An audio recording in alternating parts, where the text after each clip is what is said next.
Cinema ఇండస్ట్రీలో success అనేది అంత ఈజీగా రాదు. చాలా మంది దర్శకులు విపరీతంగా కష్టపడి భారీ విజయం అందుకుంటారు. రాజమౌళి లాంటి దర్శకుడు ఒక సినిమా కోసం తన పూర్తి ఎఫర్ట్స్ పెట్టి యావత్ ఇండియన్ సినిమా ఇండస్ట్రీలో అలాంటి సినిమా మరొకటి లేదు అనే రేంజ్ లో తన సినిమాలు తీర్చిదిద్దుతూ ఉంటారు. అందువల్ల ఆయన సినిమాలకి ప్రేక్షకుల్లో ఎక్కువగా ఆదరణ ఉంటుంది. ప్రస్తుతం ఆయన మహేష్ బాబుతో చేస్తున్న సినిమా ప్రపంచంలోని టాప్ 10 మూవీస్ లో ఒకటిగా నిలవబోతుందట. రాజమౌళి సన్నిహిత వర్గాల నుంచి కొన్ని వార్తలైతే వస్తున్నాయి. తెలుగు సినిమా ఇండస్ట్రీలో ఇప్పటి వరకు చాలా మంది హీరోలు తమకంటూ ప్రత్యేకమైన ఇమేజ్ ను సంపాదించుకుని ముందుకెళ్తున్నారు. ఇక ఇప్పుడు ప్రతి ఒక్క హీరో పాన్ ఇండియాలో భారీ విజయం సంపాదించుకోవాలని చూస్తున్న వారే కావడం విశేషం. ఇక రాజమౌళి లాంటి స్టార్ డైరెక్టర్ బాహుబలి సినిమాతో పాన్ ఇండియాలో తన సత్తా చాటుకొని ప్రస్తుతం మహేష్ బాబుతో పాన్ వరల్డ్ సినిమా చేస్తున్నారు.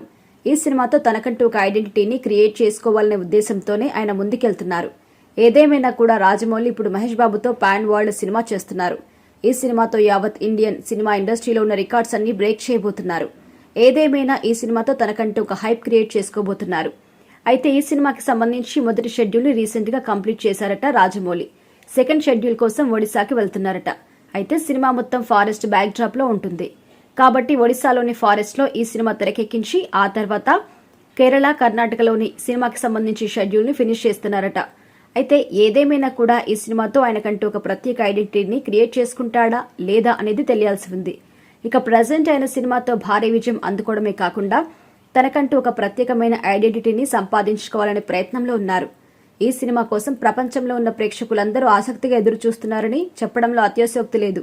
మరి ఈ సినిమా మీదనే రాజమౌళి కూడా పూర్తి ఎఫర్ట్స్ కూడా పెడుతున్నారు. 1200 కోట్ల బడ్జెట్ తో తెరకెక్కుతున్న ఈ సినిమా 3000 కోట్ల కలెక్షన్స్ రాబడుతుంది అంటూ రాజమౌళి చాలా కాన్ఫిడెంట్ గా ఉన్నారట.